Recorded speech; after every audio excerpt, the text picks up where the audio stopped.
Ji, the question है complete the following variable identifier table. And here examiner is asking us these variables will have exemplary data. So what are the different types? So एक एक करके मैं पूछता हूँ आप लोगों से। मदीहा, आप मुझे बताएं कि लास्ट हमारी थोड़ी सी डिस्कशन के मुताबिक कलर कोड की क्या डेटा टाइप होगी? सर इसके अंदर अल्फाबेट्स भी है तो it would be alphanumeric. Text include कर रहा है जी, इट विल बी और अल्फान्यूमेरिक। नंबर्स बस एक काफी है, नंबर्स भी हैं एक तो एक एक एक काफी है। इसमें अल्फान्यूमेरिक आ रहा है, इसको हम टेक्स्ट भी लिख सकते हैं और स्ट्रिंग भी लिख सकते हैं, ठीक है, थ्योरेटिकली। अच्छा,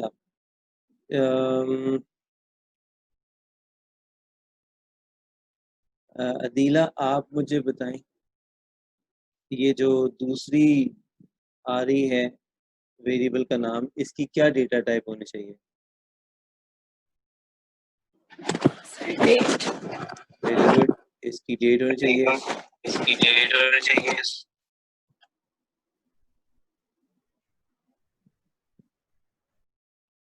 अच्छा सर जी, सर जिससे पहला आया था उसके अंदर टेक्स्ट भी है और नंबर्स भी है, तो is it up to us कि हम कौन सा लिखें या हमें दोनों लिखने चाहिए? नहीं, ये कॉम्बिनेशन ऑफ टेक्स्ट और अल्फान्यूमेरिक आ रहा है, इसे अल्फान्यूमेरिक ही कहेंगे। तो अल्फान्यूमेरिक की जगह आप ये वर्डिंग भी, आप अल्फान्यूमेरिक भी लिख देंगे तो ठीक होगा, लेकिन तो नंबर, अल्फान्यूमेरिक का मतलब है प्लस नंबर्स। अल्फान्यूमेरिक का मतलब है mixture of different characters. It might contain digits, it might contain alphabets, it might contain special characters like at the rate sign, maybe dash, slash, all those characters which we see on a keyboard, or some special characters which we even don't see on the keyboard, but they are there to be entered as data. So when we think of data that will be inserted in a field, in a in a in a program, and that might contain any type of characters, all those are available for programmers or users to enter. It is said as text data type, string data type, alphanumeric data type.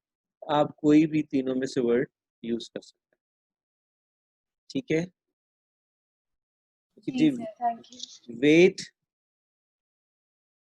ये अब मुझे याद नहीं आ रहा कि मैंने data types में बताया कि था कि जब डेसिमल नंबर आएगा तो क्या डेटा टाइप रखेंगे, किसी को याद है? Float. Very good, floating float point, number. Floating point भी कह सकते हैं इसको, फ्लोटिंग पॉइंट भी कह सकते हैं। और अगर आपको ये याद नहीं रहे तो ये आसान है, आप ये बिल्कुल लिख दें और ये बिल्कुल ठीक है। रियल, इसका मतलब है decimal numbers, real numbers. Number in stock, sir मान के रही वो डिस्कनेक्ट होगी, उसको रिटर्न करते हैं। अच्छा नहीं, अभी तक रिक्वेस्ट नहीं आई है उसकी ना दोबारा कनेक्शन की। Let me talk to her. Sir ji, floating point और रियल के अंदर क्या डिफरेंस है? मतलब रियल आप कह रहे हैं डेसिमल्स, तो फ्लोटिंग पॉइंट इज व्हाट? बेटे जरा आप दोबारा रिपीट कीजिएगा, मुझे आवाज सही समझ नहीं आई। सर आपने कहा है रियल मतलब जब डेसिमल्स आए तो फ्लोटिंग पॉइंट भी बिल्कुल सेम है या थोड़ा सा इसके अंदर और भी रिक्वायरमेंट्स है? नहीं, जो जो डेसिमल्स होते हैं ना, वो कंप्यूटर्स में जिस फॉर्मेट में स्टोर किए जाते हैं उसको हम फ्लोटिंग पॉइंट कहते हैं। जिस फॉर्मेट में स्टोर होंगे ना, वो उसे हम फ्लोटिंग पॉइंट कह रहे होते हैं। या ये थ्योरेटिकल कॉन्सेप्ट है फ्लोटिंग पॉइंट, और हम थ्योरेटिकली इसको रियल नंबर भी बोल देते हैं। तो ये एक ही चीज है, फ्लोटिंग पॉइंट और रियल नंबर्स, इसमें कोई फर्क नहीं है. Now, in a description, we may say real numbers are stored in computing as floating points. Okay. अच्छा जी, कौन? ईमान फातिमा डिस्कनेक्ट हो गई है. बट नहीं मैं तो यहाँ फिर कौन? ईमान नवीद होगी. ओके, ईमान नवीद. ईमान का यहाँ मैसेज तो कोई नहीं आ रहा व्हाट्सएप पे. कह रही है उसके फिर से इश्यूज हो रहे हैं नेटवर्क के, तो आई थिंक फिर से डिस्कनेक्ट हो गई होगी.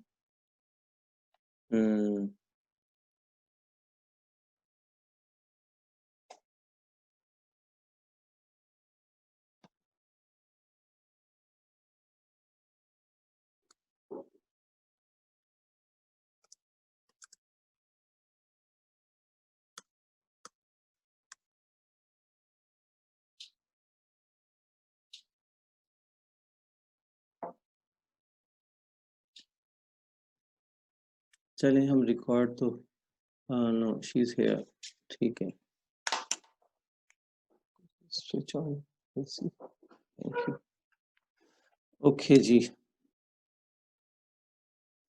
नंबर इन स्टॉक, इसकी क्या डेटा टाइप होनी चाहिए? नंबर. वेरी गुड, इसकी नंबर होनी चाहिए. And size code? Character. Character. Very good. Only character, because there is only one alphabet is there, and this alphabet could be anything. It could be alphabets, digits, any special characters. But if it is only one text character, then the data type will have to be character. And let me write it completely. And completed. Sir अगर single number, single number digit, अगर digit लिखा हो 9, 0, 1, तो तब भी ये size जो है करेक्टेड डेटा टाइप होगी. Whenever we are having only one alphanumeric character, only one alphanumeric character, so we are not going to write it as text. We are not going to write it as text. It will be incorrect. We are going to set it as character. And the completed जो last वाली field है, it will be Boolean.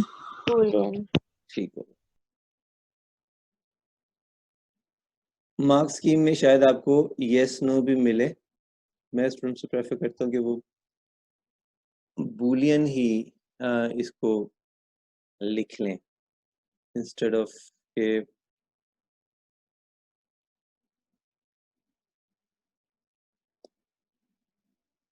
अच्छा जी. Now let me share with you some exam questions, ताकि आपको थोड़ा सा आसानी हो कि जो हमने किया है ना अब तक वो खाली नहीं है, खाली डिस्कशन ही नहीं है. उसमें हमें एग्जाम में क्वेश्चंस भी आते हैं. तो अभी पहले जो पेपर्स अभी आपके साथ मैं शेयर करने लगा हूँ, बेसिकली तो वो थोड़े आसान ही हैं, लेकिन फिर भी हमें आइडिया तो होना चाहिए कि जो हमने पढ़ा है what is that.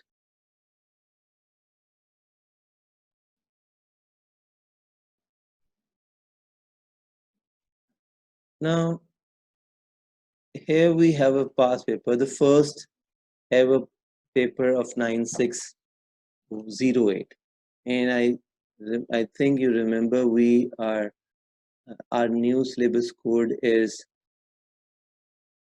9618. So don't mix it up.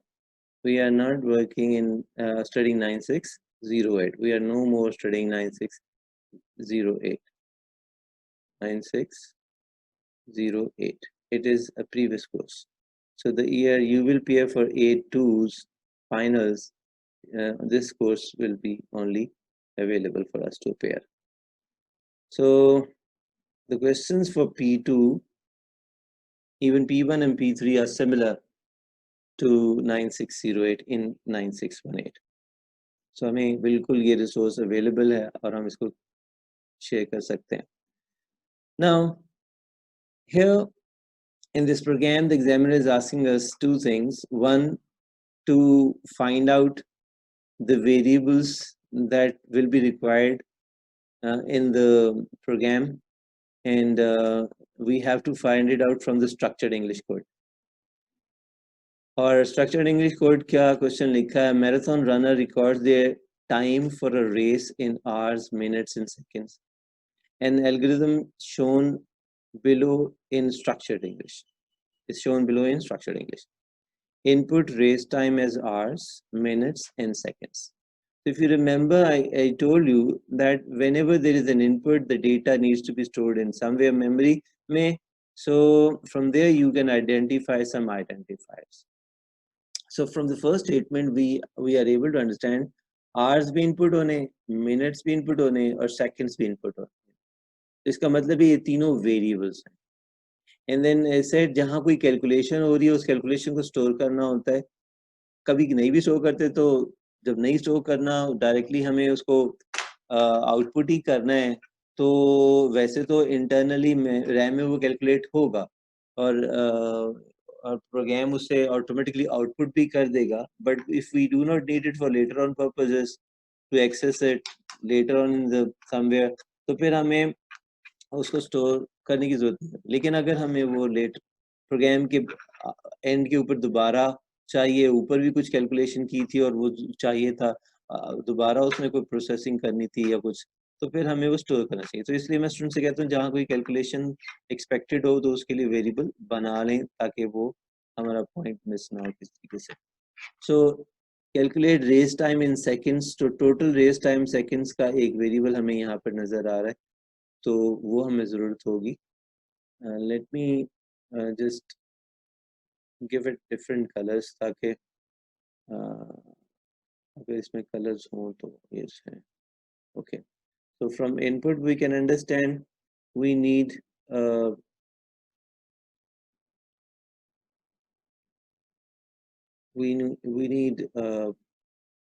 variables. From calculate we need variables. So ये दो जगह से पता चल गया. So examiner ने यहाँ पे race hours का एक variable खुद बना दिया, तो अब हमें उसी पैटर्न के ऊपर यहाँ वेरिएबल्स बनाने होंगे. सो एक वेरिएबल बन गया रेस आवर्स, दूसरा वेरिएबल बन गया रेस मिनट्स. अब मिनट्स का एम मैंने कैपिटल रखना है, क्योंकि जो कन्वेंशन एग्जामिनर यूज कर रहा है we have to use the same convention. And then race seconds. This we follow in the programmers follow this convention in their coding also, so that they are able to understand what it is. It's a variable or a module name or whatever. So same convention का मतलब है method of naming a variable. So raise seconds, and then last for our total seconds. So I'll write total seconds for race की जगह मैं खाली race डाल देता हूँ. So as meaningful as possible हमें अपना variable name बनाना चाहिए. Now the next is data type. जी अब आप मुझे बताएं क्या data type होगी race minutes की, कौन बताएगा? नंबर इंटीजर, क्योंकि उसमें इंटीजर थी. बिल्कुल ठीक है. रेस मिनट्स का होगा सर इंटीजर ही होगा. हाँ, इंटीजर भी लिख सकते हैं, बिल्कुल ठीक है. और नंबर भी बोल सकते थे, क्योंकि उसने इंटीजर लिखा हुआ है तो हम यहाँ पर इंटीजर लिख देते हैं, क्योंकि मिनट्स हम होल नंबर होता है मिनट्स का. स्पेलिंग मैंने बोला लिख दिया, कोई बात नहीं. Integer, okay. So race minutes integer होंगे, रेस सेकंड्स भी इंटीजर होंगे, और टोटल रेस सेकंड्स भी इंटीजर ही होंगे.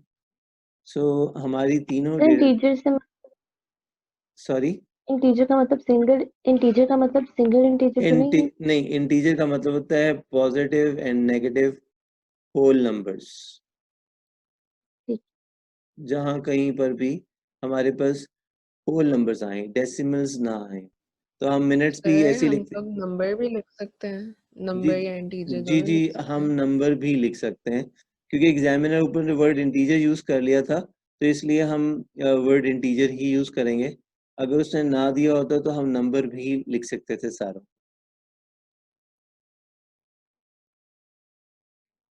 सो मिनट्स होते ही 20 मिनट्स हैं, 30 मिनट्स हैं, तो 20.10 मिनट्स अगर लिखें तो वो तो 0.10, तो फिर वो सेकंड्स हो जाएंगे, तो हमें सेकंड्स नहीं दे रहा, वो कह रहा है आवर्स मिनट्स और सेकंड्स देने हैं, तो इसलिए सेकंड्स भी जो हैं वो फिर 30 सेकंड्स, 21 सेकंड्स होते हैं, तो इसलिए सारे इंटीजर्स हैं। इसी तरह से हमने जो डिस्क्रिप्शन इसने लिखी है वो डिस्क्रिप्शन हम भी यहाँ लिख देंगे।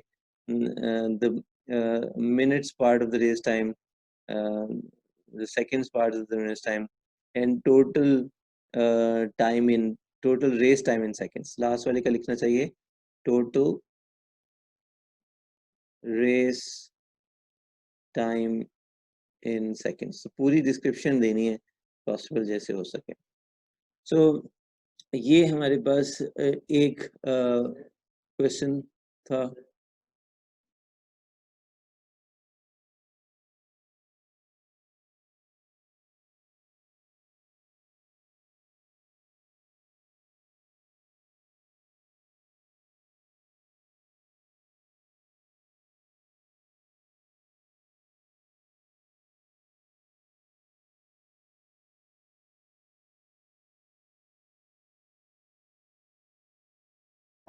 सर हमारा variable as short as possible भी होना चाहिए। जी बिल्कुल, वेरिएबल्स को शॉर्ट भी होना चाहिए मीनिंगफुल के साथ साथ। वो फिर हमारे लिए थोड़ा सा आसान रहता है कोड करने में, लेकिन मीनिंगफुल होना ज़रूरी है। शॉर्ट होना इतना कोई वो मसला नहीं है। अच्छा, अब ये देखें, एक और यहाँ पर आ रहा है, a game is played between two players, they take. अच्छा, नीचे स्ट्रक्चर्ड इंग्लिश में उसने कुछ कोड लिखा है। नहीं, ये क्वेश्चन अभी इतना फायदेमंद नहीं होगा।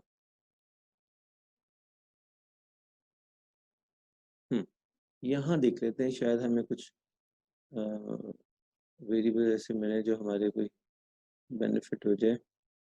Add the identifier table, show the variables you need for this program. The company wants program to key in date entered by the user. Search the text file. If found, output one of the following message: no discount of the date. This is नहीं। अच्छा, हम कर तो सकते हैं इसमें भी, देखो थोड़ा सा डिफिकल्ट क्वेश्चन है ये इंशाल्लाह जब आप लोग फाइल हैंडलिंग कर लेंगे तब का क्वेश्चन है। थोड़ी सी ट्राई करते हैं कि हम इसमें से क्या कोई वेरिएबल्स आइडेंटिफाई कर पा रहे हैं कि नहीं कर पा रहे। कहते हैं the discount dates text file is successfully created, the company now wants a program to key in a date entered by the user. So यहाँ से हमें चल रहा है की इन, तो इसका मतलब है कि ये तो एक इनपुट है, और क्या इनपुट करना है, a date, search date by the user. Search the text file for the this date, फिर वो उससे पूछ रहा है कि कौन सी फाइल में सर्च करना है। सॉरी, उसमें वो कहते हैं सर्च द टेक्स्ट फाइल, उसको सर्चिंग कर रहा है। उसके बाद वो कह रहा है अगर वो मिल जाए डेट उस डेटा के अंदर, तो फिर हमने आउटपुट देनी है no discount on this date and there is a discount date. So if not found, output the date not found. तो मैं ये इसको ज़्यादा क्वेश्चन को नहीं करता, यहाँ पे थोड़ा सा डिफिकल्ट है यहाँ पर। अगर आप लोग ट्राई करना चाहें तो ज़रा देखते हैं कि क्या कितना हम अब तक ब्रेनस्टॉर्मिंग कर पाए वेरिएबल से रिलेटेड। अगर कोई कोशिश करना चाहे तो कर लेते हैं। देखिए, एक तो उसने खुद ही दे दिया डिस्काउंट डेट्स, ये फाइल का नाम दे दिया है, text file to be used, और इसको भी उसने वेरिएबल में स्टोर किया हुआ है। अपार्ट फ्रॉम दिस, अगर आप कोई देखते हो कि समझ आ रहा हो कि कौन सा वेरिएबल होगा, जी एनीबडी? सर्च डेट टाइप कुछ एक ठीक कर है, सकते एक तो हम ये वेरिएबल उसने कहा है कि key in date enter by the user, तो वो क्योंकि इस प्रोग्राम के अंदर क्या होना है कि यूजर ने एक डेट एंटर करनी है और उस डेट को फाइल में सर्च करेगा, और फिर अगर वो डेट वहां पर एग्जिस्ट कर रही है तो फिर वो बताएगा कि वहां पर डिस्काउंट है कि नहीं। Search the text file for this date, if found output one of the following messages, no discount on this date and there is a discount। तो अगर डिस्काउंट होगा तो वहां पर कोई डिस्काउंट लिखा होगा, वर्ड डिस्काउंट लिखा होगा, अदरवाइज डिस्काउंट नहीं लिखा होगा। सो एक तो यूजर ने डेट डाली है तो इसकी डेटा टाइप तो होगी डेट, और इसकी डिस्क्रिप्शन हो जाएगी date entered by user. Date entered by user will be stored. कुछ ऐसी एक्सप्लेनेशन लिखनी है हमने कि हमें पता चले कि जो यूजर ने डेट एंटर करनी है वो यहाँ स्टोर होगी। और कौन सा वेरिएबल आपको समझ आ रहा है? सर हम आउटपुट मैसेजेस स्टोर कर सकते हैं? कर सकते हैं, लेकिन हमें नहीं, वो उसकी ज़रूरत नहीं है, क्योंकि वो तो एक ही लाइन में उसे स्टोर करने का वो प्रोग्राम का पार्ट हो जाएगा एज कांस्टेंट, यानी कि मैसेज के तौर पे उसे हमें स्टोर करने की ज़रूरत नहीं होगी। ठीक। और कोई समझ आ रहा है?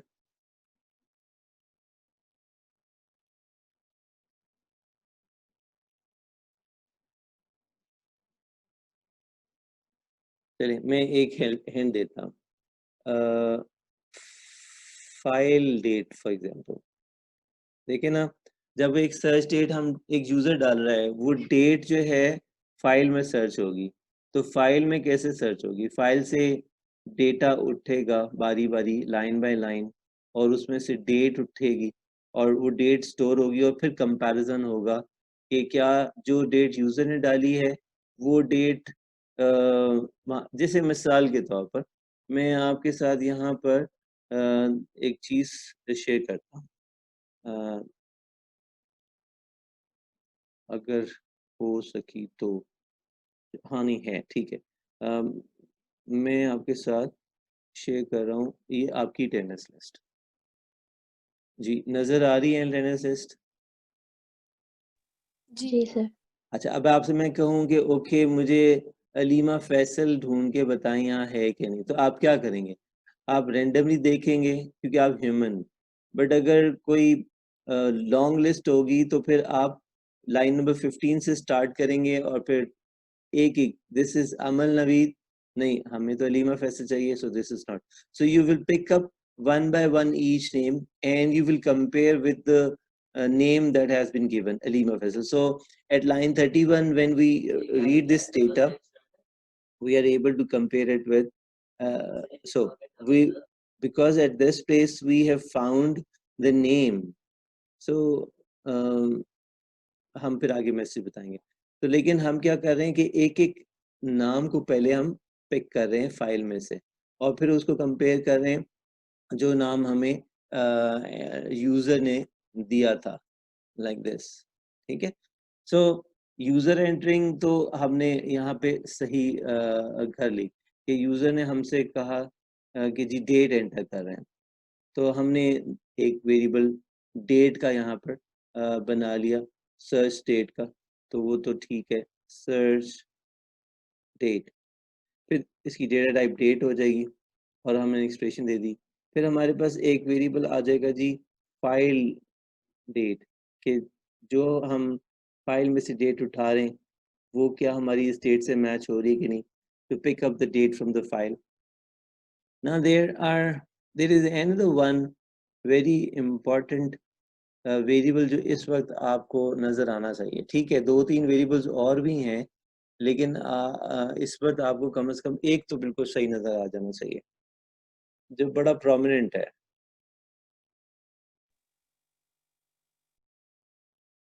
सर वो जिसका आउटपुट डेट नॉट फाउंड होगा वो आपकी ना आवाज बहुत कम आ रही है बच्चे।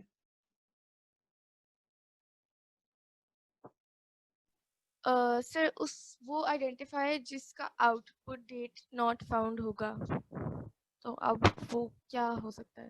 हाँ थोड़ा सा क्लोज है। हमने फाउंड वेरिएबल, ये देखो यहाँ पे लिखा हुआ है इफ फाउंड, तो इसका मतलब है ये फाउंड, ये बड़ा कॉमन सा वेरिएबल है जो अक्सर आपको यूज में आएगा, फाउंड। सो फाउंड में हम क्या लिखेंगे, यस फाउंड और नो फाउंड, नॉट फाउंड, ऐसे ही होगा ना। तो अगर हमने पूरी अपनी फाइल सर्च कर ली और वहां हमें नहीं मिला तो वो फाउंड नॉट फाउंड रहेगा। और अगर वो कहीं पे भी पहले रिकॉर्ड पे या लास्ट रिकॉर्ड पे बीच में कहीं मिल गया डेट जो हम सर्च कर रहे हैं, तो हम उसे क्या लिखेंगे, यस फाउंड। तो दो मैंने बताया था कि जब आपको कोई वेरिएबल में one of the two options are to be stored, तो फिर क्या करते हैं, क्या डेटा टाइप होगी इसकी, वेरी गुड, बूलियन। तो ट्रू या फॉल्स, हम तो इसको बूलियन लिख देंगे। और यहाँ पर्पस लिख देंगे कि to set the status to true और false depending on search result, इस तरह से कुछ एक्सप्लेनेशन लिख देंगे। वैसे यहाँ पे दो वेरिएबल्स और भी आ रहे हैं, क्योंकि उसने यहाँ पे लिख रहा है कि if found output one of the following messages, no discount on this date and there is a discount on date. तो ये जो फाइल है, अगर हम ऊपर थोड़ा सा इसको मैं आपको जाके दिखाऊं तो आपको ज़्यादा क्लियर होगा। आई होप कि ऊपर अगर इन्होंने फाइल दी हुई हो, देख लेते हैं, ये दी हुई फाइल के अंदर ये स्टोर्ड है, डेट और ट्रू फॉल्स। यहाँ कुछ लिख भी रहा है कि the company decides to offer discount selected dates, a program is written to indicate the dates on which discount is offered. The program creates a text file discount dates with data as shown for a number of consecutive dates. तो ये dates आ रही हैं, तो इन dates में कहीं पे discount है, कहीं पे discount नहीं है। जहाँ पे डिस्काउंट है जिस डेट के ऊपर, तो साथ में उसने ट्रू फॉल्स लिखा हुआ है। तो एक तो फाउंड वेरिएबल हमने बनाया और एक डिस्काउंट वेरिएबल भी हम बनाएंगे जो कि बूलियन लॉजिकल होगा, क्योंकि उसमें भी ट्रू फॉल्स, जैसे डेट फेच हो रही है यहाँ पर, जैसे ये डेट एक बार एक एक करके फेच हो रही है, इसी तरह से यहाँ से डिस्काउंट भी फेच होगा एक एक करके। तो अगर डेट मैच होगी तो उसके बाद डिस्काउंट जो है वो फेच होगा डिस्काउंट वेरिएबल के अंदर। तो एक हमारे पास डिस्काउंट वेरिएबल भी बन रहा है और उसकी डेटा टाइप भी हम बूलियन ही रखेंगे। So I am not trying to give you difficult question at the moment, लेकिन क्योंकि आ गया सामने तो मैंने कहा चलो जरा ट्राई कर लेते हैं कि हम किधर स्टैंड कर रहे हैं। Let me search and the example, अगर कोई मुझे मिल जाए तो थोड़ी आसान हो। ये तो वही रेस आर्स वाला दोबारा रिपीट हो गया पेपर, वेरिएंट होने की वजह से।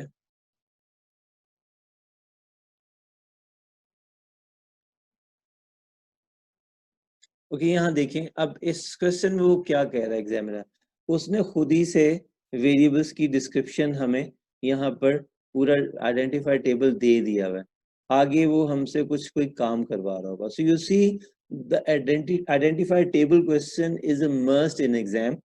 सो अगर हम इस क्वेश्चन को थोड़ा सा एक दफ़ा गो थ्रू हो लें तो हमें काफ़ी इंफॉर्मेशन यहाँ पर मिलेगी वेरिएबल्स के बारे में। अब जरा पढ़ देता हूँ मैं, फिर मैं आइडेंटिफाई करके दिखाता हूँ, देखें कौन कौन से वेरिएबल आ रहे हैं। Two operators available in programming language are div and mod. Do you remember these operators? मैंने खाली लिस्ट डाउन किए हुए, अभी एक्सप्लेनेशन नहीं दी हुई इनकी है, याद है ना div और mod? ओके जी जी सर। सर। द परफॉर्मर जी sir. they perform integer arithmetic as follows. ये हमें ज़रूरत नहीं है इस वक्त, आप वैसे इसका स्नैपशॉट लेना चाहें तो ले लें, क्योंकि ये आपकी दोबारा से एक एक्सप्लेनेशन आ जाती है कि div और mod ऑपरेटर्स क्या करते हैं, मैं कराऊंगा बाद में भी। Now calculate the value of variables shown by the following code fragments.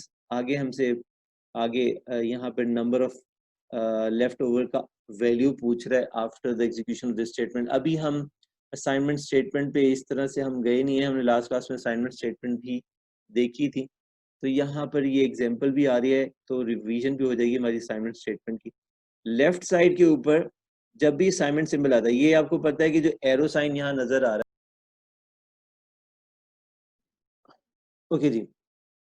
So 37 mod 10 gives us a remainder, and you know that the remainder of 37 mod 2 is 7, as you said.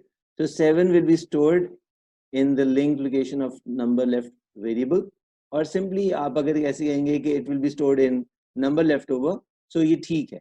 So the answer of this statement over here is 7. ये हमें यहाँ लिखना था. Now in the next question, what is happening? Quantities में 208 assign हो गया, and box size में 100 assign हो गया, और number of boxes में क्या assign हुआ बताएं जरा मुझे, क्योंकि div का मतलब होता है quotient, how many times box size goes into quantity, so वो देता है. यानी कि अगर आप वेरी गुड, एक मिनट में जरा एक शो कर दूं यहाँ पर कि ये क्या हो रहा है. तो 37 अगर मैं यहाँ लिखूं, 10 यहाँ लिखूं, तो 10 3s are 30 और आंसर है 7. So this is remainder and this is quotient, number of time it goes, जो आप भी कहना चाहें. So अब मुझे बताएं कि इस स्टेटमेंट की एग्जीक्यूशन से नंबर ऑफ बॉक्सेस का क्या रिजल्ट आ रहा है. 2. जी सर मैं एग्जैक्ट है या बस क्वेश्चन है? हमने क्वोशंट बताना है. नंबर ऑफ बॉक्सेस में क्या है, नंबर ऑफ बॉक्सेस में 100 है, सॉरी क्वांटिटी में क्या है, क्वांटिटी में 208 है, और बॉक्स साइज में क्या है 100. तो 100 गोज इनटू 208 2 टाइम्स. तो इस एक्सप्रेशन का रिजल्ट क्या आ रहा है 2. तो नंबर ऑफ बॉक्सेस में क्या जाएगा 2. कितना सिंपल सा क्वेश्चन है. देखो हमें इसके 1 मार्क इसका मिल गया, 1 मार्क इसका मिल गया. और लास्ट स्टेटमेंट है temp is a signed word, an expression is shown over here, quantity mod box size, और उसके रिजल्ट के अंदर ऐड किया हमने 1 को. तो क्वांटिटी के अंदर हमारे पास क्या है 208 है, तो ऊपर लिखा हुआ ये देखें, और बॉक्स साइज के अंदर हमारे पास 100 है. तो अगर हम क्वांटिटी मॉड बॉक्स साइज करें तो रिमाइंडर क्या आ रहा है हमारे पास 8 चला जाएगा टेम्प में, तो यहाँ हमने लिख दिया 8. तो ये इस 9 नहीं आएगा, +1 भी करना. +1 वेरी गुड, एक्सीलेंट, बहुत अच्छे. +1 भी करना था, तो ये गलती जो मैंने की है स्टूडेंट्स भी कर सकते हैं बिल्कुल. तो ये एम्फेसाइज हो गया करेक्ट करके कि भाई यहाँ पे +1 भी है. पूरे एक्सप्रेशन का रिजल्ट निकालना है हमने. तो यहाँ से क्वांटिटी मॉड बॉक्सेस से हमें मिला था 8 + 1 = 9 हमने वहाँ लिख दिया. तो ये इस तरह के क्वेश्चंस एग्जाम में आपको आते हैं. सो सर हाँ, मुझे रोकना ही पड़ेगा ना फिर.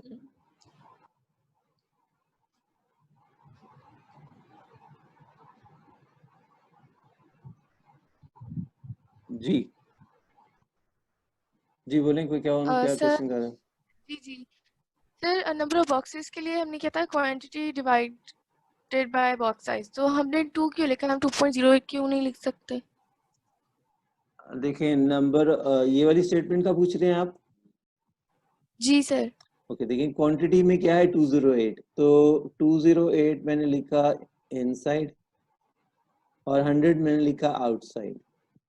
So 100 goes into 208 2 times, and we get 8 as remainder. ठीक है. Now this is the result of mod, and this is the result of div process. So क्योंकि यहाँ पे div है, तो ये कह रहे हैं कि अगर हम quantity div box करें तो रिजल्ट क्या आएगा 2 आएगा. तो नंबर ऑफ बॉक्सेस में हमने 2 लिख दिया, और क्वांटिटी मॉड बॉक्स साइज करें तो मॉड इज 8, तो इसका रिजल्ट 8 आएगा. ठीक है. ठीक है. तो सर अगर क्वांटिटी स्लैश बॉक्स साइज होता, मतलब डिवीजन का साइन होता, तो फिर हम 2.08 लिखते. Very good. अगर हम लिखें क्वांटिटी डैश बॉक्स साइज, तो फिर हम लिखेंगे 2.8 नहीं लिखेंगे, क्योंकि अगर हम इसको 208 को उससे डिवाइड करें तो 2.08 2.08 2.08 जी। आएगा, तो वो लिखेंगे ऐसे। वेरी गुड, बिल्कुल सही है। जो प्रॉपर डिवीजन है हमारी, उसका रिजल्ट हम यहाँ लिखेंगे। सो अब मुझे कोई बताए कि ये स्टेटमेंट और ये वाली स्टेटमेंट, ये सारी स्टेटमेंट, जितनी भी स्टेटमेंट हमें यहाँ नजर आ रही हैं, इन स्टेटमेंट्स को क्या कहते हैं? क्या कैटेगरी में इसको रखते हैं? Assignment state.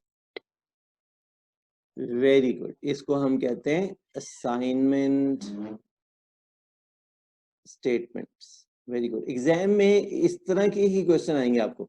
देखिए, हम प्रोग्रामिंग तो पढ़ रहे हैं, लेकिन असल जो हमारा यहाँ पर पर्पस है इस सारे काम का, वो ये है कि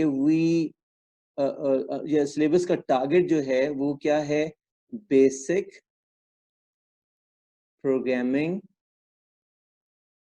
कॉन्सेप्ट्स, ये हमें आ जाए। तो अभी तक हमने जितने भी चीजें देखी हैं वो सारी बेसिक्स हैं। So once we are clear with the basics programming concepts, then there won't be any problem to us के जी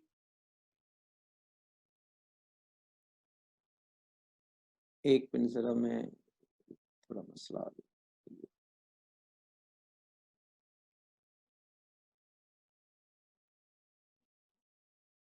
ओके, अगर हमें एक दफा बेसिक कॉन्सेप्ट पता हो, तो कोई भी प्रोग्रामिंग लैंग्वेज हो, वीबी हो, पाइथन हो, सी प्लस प्लस हो, हमें उन प्रोग्रामिंग लैंग्वेज के सिर्फ सिंटेक्स देखने होंगे, समझने होंगे, और हम आहिस्ता आहिस्ता एक्सपर्ट हो जाएंगे प्रोग्रामिंग से। सो अभी आगे एक वर्ड आएगा, ट्रांसफरेबल स्किल्स। इसका मतलब यही है कि that if a programmer is good at one language, that programmer can understand the code written in any other programming language. वो उसको समझ सकता है, क्योंकि more or less concepts similar है। more or less क्या 100% concepts जो है similar है, apart from syntax या कुछ और features बाद programming language कुछ और है, क्योंकि हर programming language का एक purpose होता है। तो आज हमने जो डिस्कशन की वो हमने बेसिकली, अगर अपने पुराने हम उसको देखें, जो टॉप लेसन हमने डिस्कस किया था हमारा प्रीवियस लेसन, उसके हिसाब से जो हमने डिस्कस की है वो वेरिएबल्स और डेटा टाइप्स और उनकी असाइनमेंट्स हैं।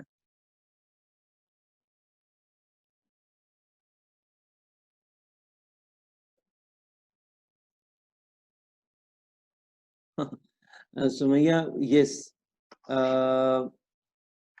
There is no other way in programming. अगर मैं तेज चलूँगा ना, तो बिलीव करें कि आपको प्रोग्रामिंग ऊपर से गुजर जाएगी, आपको बिल्कुल कुछ समझ नहीं आएगी। I have to go very slowly and this is really make you feel dizzy, और सोने वाले काम तो होंगे ही आपके, लेकिन अब ये आपको जागना है। अगर आप जागेंगे नहीं तो फिर आपको प्रॉब्लम्स आएंगी, इसलिए मैं बहुत स्लो चल रहा हूँ। अच्छा जी, नेक्स्ट हमारा जो अब टॉपिक है, दैट इज अबाउट सीक्वेंस।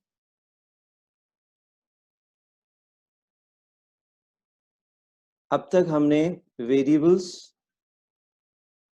और डेटा टाइप्स और असाइनमेंट स्टेटमेंट्स डिस्कस किए हैं। Now the next is sequence.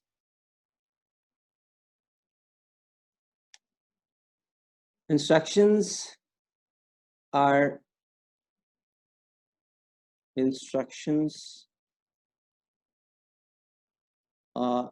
to be executed one after the other.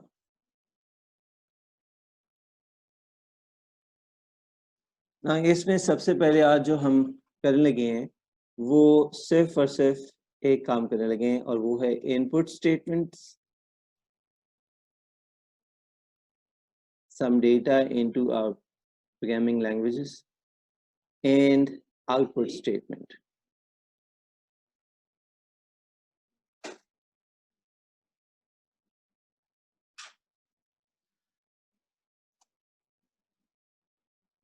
Now let me write a program question over here. A new programmer wants to write a program which prompts का word इसलिए लिख रहा हूँ ताकि आपको ये याद रहे एक दफा बताने के बाद कि which prompts का क्या मतलब होगा. Which prompts user of the programmer user to enter name, enter first name and last name. The program will output full name. बहुत ही सिंपल सा प्रोग्राम है जब हमने लिखना है. Now first of all I'll write this in structured language. Now in structured English में how I'm going to write it. Key in first name, key in last name,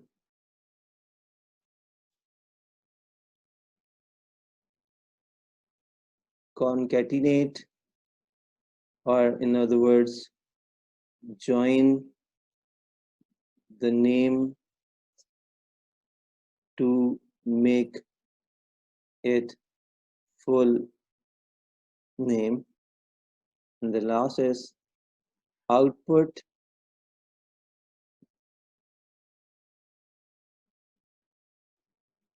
full name. Now I'm writing pseudocode from this. Now please, first of all, we need to find out which variables we see in this structured English. So there is one variable over here, another variable over here, and as I said, there is a calculation, some kind of a process, the process of joining the full name. So one variable is we see over here. So how do I write pseudocode? अब ये कोई अगर सो रहा है तो वो जाग जाए, क्योंकि आज ये लेसन आपको काफ़ी कुछ सिखाने वाला है, और अगर आप मिस करेंगे तो समझें कि आपकी प्रोग्रामिंग बस ही रहेगी. Pseudocode. Now we use the word declare to create variable, as I discussed this in one of the classes, previous classes. Declare first name.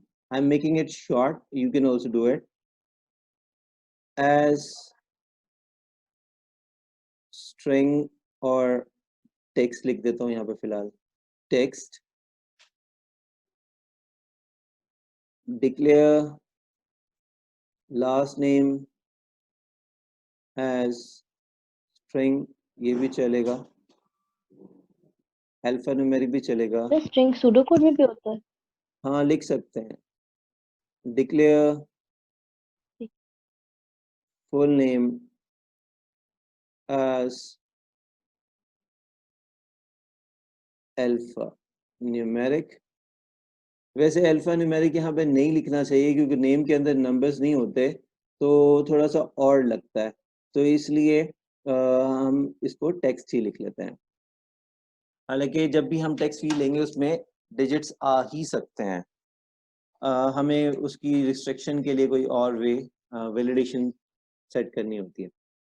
सो सबसे पहला काम हमने ये करना. जी फिर जैसे सर हमने हम फर्स्ट फुल नेम नेम और एक एक करके टेक्स्ट, एक एक कर सर हमने फर्स्ट नेम टेक्स्ट लिखा है, लास्ट नेम स्ट्रिंग, मतलब टेक्स्ट ही हो गया। अगर हम फुल नेम जो है वो अल्फा न्यूमेरिक ही रखते तो फिर क्या होता आउटपुट फुल नेम का? सॉरी, मैंने समझा नहीं क्वेश्चन आप क्या कह रहे हो।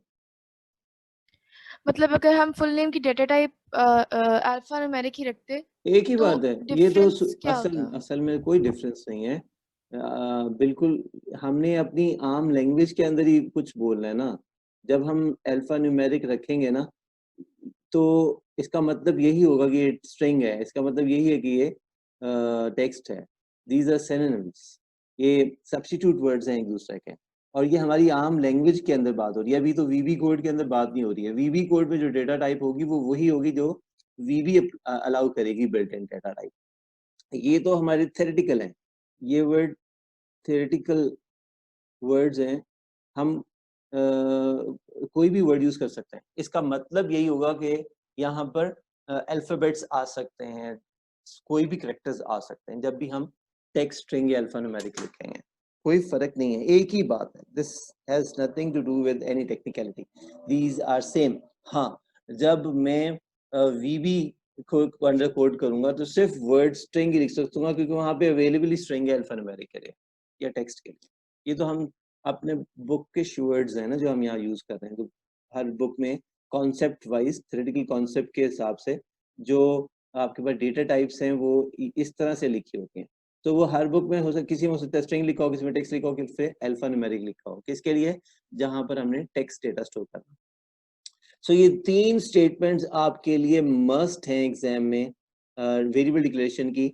अगर 5-6 वेरिएबल्स हैं तो कम से कम 2-3 वेरिएबल्स तो मस्ट आप डिक्लेयर करेंगे।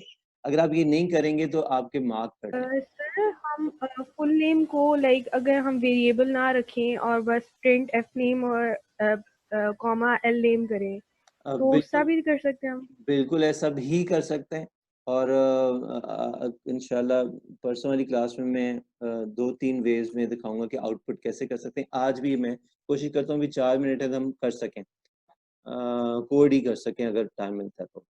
So let me quickly do it. Now let me prompt the user properly. जिसे मैं यहाँ पे लिखूंगा output. Please enter first name. अब आप देखेंगे मैंने डबल कोट्स में लिखा है। जब भी आप आउटपुट देते हैं उसके अंदर जो आपने मैसेज लिखना होता है उसको आप डबल कोट्स में लिखते हैं। ये आप लोगों ने याद रखना है, don't miss out double quotes. अगर डबल कोट्स मिस करेंगे आपका मार्क कट जाएगा। And then I will say input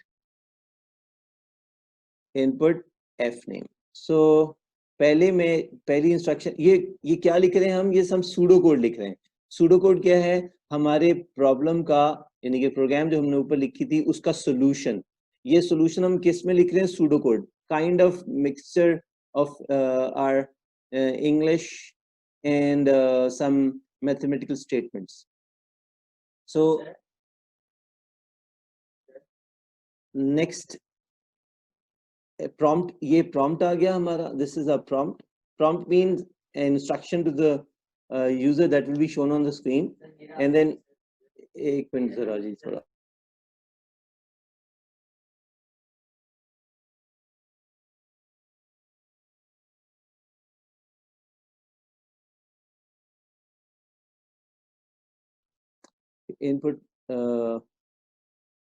input name and then again that output message output, और वही output message होगा लेकिन last name के लिए होगा।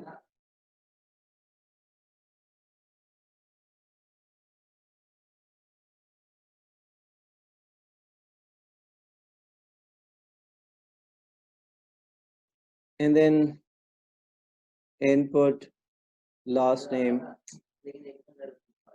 and then we have to join it. Join कैसे करेंगे? मैं ये joining देख लें। मैं वेरिएबल यहाँ बना रहा हूँ।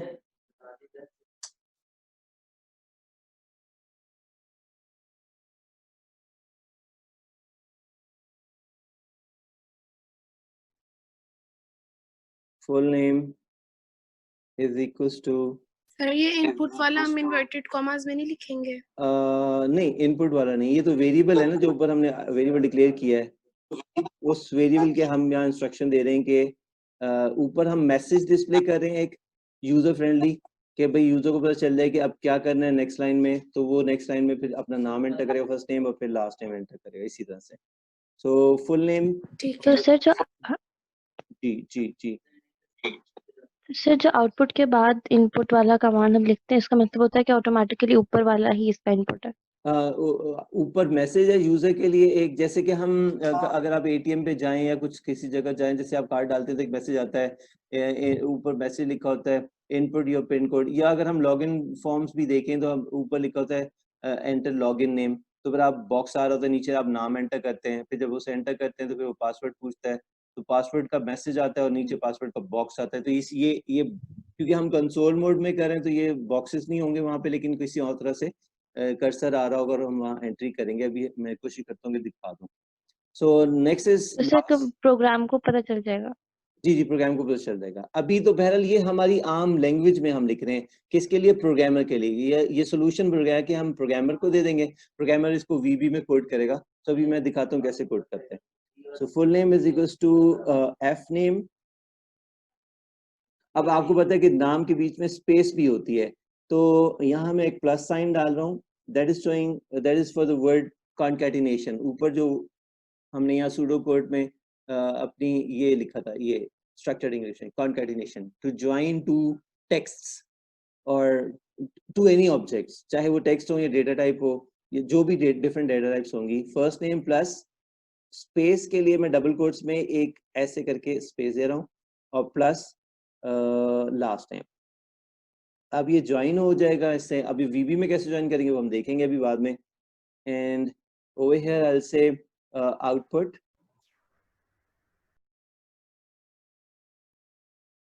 full name of student is, थोड़ी स्पेस लेके मैं डबल कोट्स लिख रहा हूँ, फिर प्लस साइन डाल रहा हूँ, और फिर मैं लिख रहा हूँ variable full name, and that's it. So this is what our pseudo code is. Now let me quickly just create a Visual Studio. मैं 2017 इस वक्त खुल गया, तो वही इस वक्त आपके साथ शेयर कर रहा हूँ। मेरी दूसरी क्लास स्टार्ट होगी, वो सारे अंदर आ रहे हैं, उनको मैं बाहर निकालता हूँ।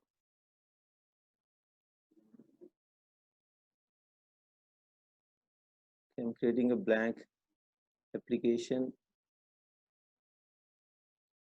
इस मैंने 2017 में खोल लिया, लेकिन कोई बात नहीं।